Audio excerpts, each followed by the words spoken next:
Nurse आदमी से आपका और आपकी बीवी का खून एक जैसा है।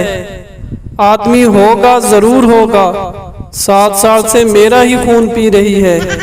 लड़की, भैया सही रेट लगाओ, हम हमेशा यहाँ से सामान ले जाते हैं।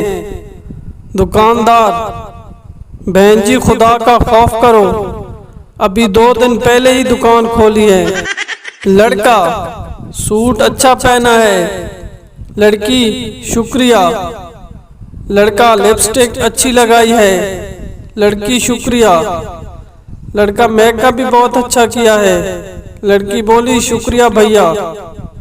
लड़का, अच्छी फिर भी नहीं लग रही हो।